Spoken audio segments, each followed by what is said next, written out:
एक और युद्ध शुरू होने वाला है। यह युद्ध जंग के मैदान में नहीं बल्कि खेल के मैदान में शुरू होना है।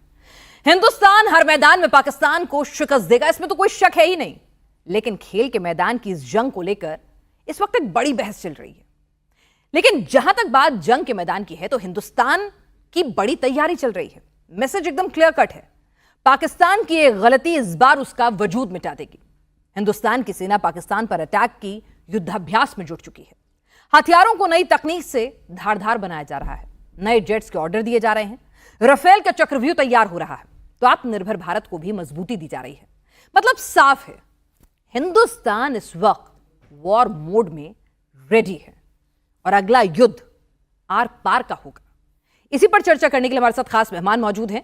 आप सभी से युद्ध मैदान की रणनीति समझेंगे, लेकिन आपको बता दें अब से कुछ ही घंटे बाद खेल के मैदान में होने वाले युद्ध का क्या हिसाब किताब होने वाला है उसका भी मिजाज जानेंगे। Major general LS. चौधरी हमारे साथ इस वक्त जुड़ चुके हैं, आपका बहुत बहुत स्वागत है। हमारे साथ एन.एन.डी. दुबे इस वक्त जुड़े हुए हैं, पूर्व डीआईजी बीएसएफ। हमारे साथ दीपक वोरा जी हैं, पूर्व राजनयिक। Group captain DK. पांडे हमारे साथ, पूर्व डायरेक्टर। Major LS. चौधरी हैं, मैं इसको दुरुस्त करना चाहूंगी।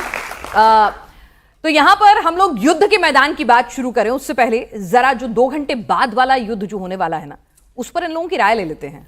भाई तमाम फौजी मौजूद हैं यहाँ पर, एक डिप्लोमेट भी हैं। डिप्लोमेट तो डिप्लोमेटिकली बातें करेंगे, लेकिन फौजी क्या कह रहे हैं? मैच देखेंगे आप? जब हमारे लिए बात आ जाती है ना, तो हमारे लिए देश इंपॉर्टेंट हो जाता है। वो क्रिकेट मैच है या फैशन शो है, जिसको जो देखना है देखे। हमारा फोकस क्लियर रहता है।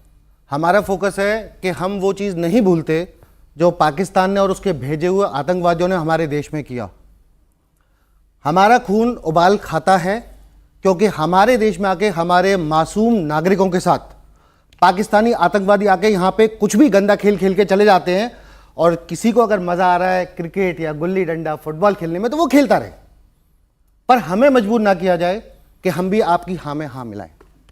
ठीक है, तो मतलब आप तो नहीं देखने वाले हैं मैच। ऑडियंस से भी पूछेंगे, भाई आप लोग मैच देखने जा रहे हैं? नहीं। तो मिजाज तो कुछ ऐसा ही है। दुबे सर, देखिए, अगर मैच हो रहा है तो उसके सिर्फ हमारे देखने ना देखने से बहुत फर्क नहीं पड़ता।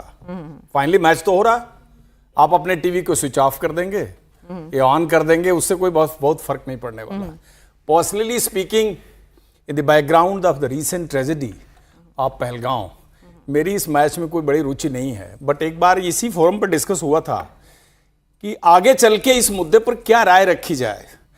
ये कोई पहलगांव एक पहली बार इंसिडेंट नहीं हुआ है और ये लास्ट टाइम भी नहीं हुआ है। ये मतलब हमें मान के चलें कि पाकिस्तान के साथ सारा मुआहदा हो गया, पाकिस्तान सुधर गया, पाकिस्तान की तरफ से भी ऐसा कुछ नहीं होने वाला है। ये तो बिल्कुल डे ड्रीम है, तो ये चीज़ तो होगी और उसकी तैयारी भी चल रही है। लेकिन एक सवाल मेरे दिमाग में आया था कि आईसीसी वर्ल्ड कप हो, अलग अलग पूल में दोनों टीमें हैं और एक स्टेज आ जाता है कि सेमीफाइनल में पहुंच जाते हैं। उस स्टेज पर क्या हम करेंगे? Will we opt out, we give bye to Pakistan and again Pakistan to allow Pakistan to play the final, और बाय द वे वो ट्रॉफी लेके चला जाए। ये तो एशिया कप है। अभी ओलंपिक में जेवलिन थ्रो में 2 फाइनलिस्ट कौन गए थे?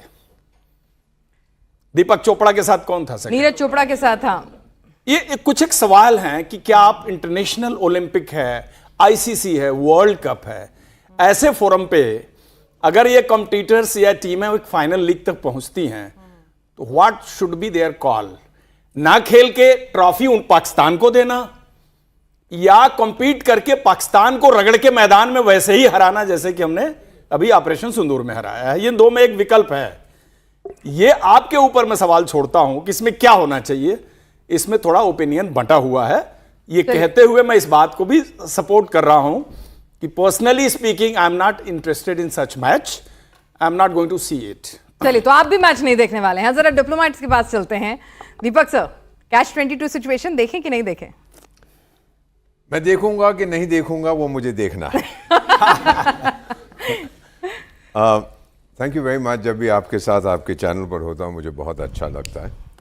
इन बच्चों को मैं, अगर ये नहीं जानते, ये डीआईजी दुबे जो यहाँ खड़े हैं, आप जानते हैं इनके बारे में?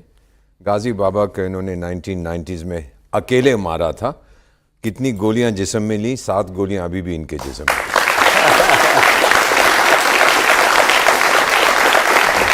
इतना आपको बता देना चाहता था।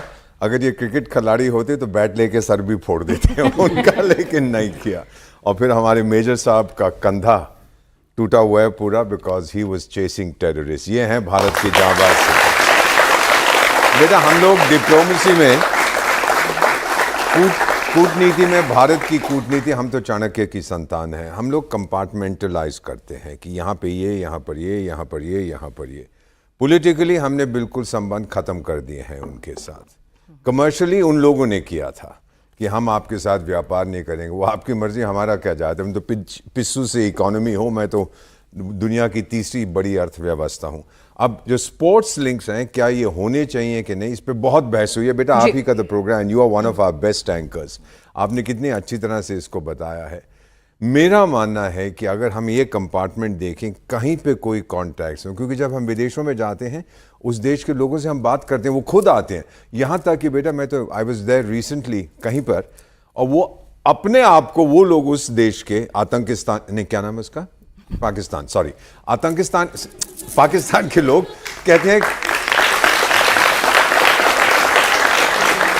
सॉरी, वो अपने आप को इंट्रोड्यूस करते हैं एज इंडियंस। इससे बड़ी बात मैं और क्या कह सकता हूं कि अपने आप कहते हैं हम हिंदुस्तानी को बोलेंगे, हम वहां से हैं, लोग बात नहीं करते। So my feeling to sum it up is, जवाब ये है, you are giving me a choice between हाँ या ना, जवाब है मे बी। तो डिप्लोमेटिक जवाब आपकी तरफ से आ गया पांडे सर। ये मैच किसका है आज?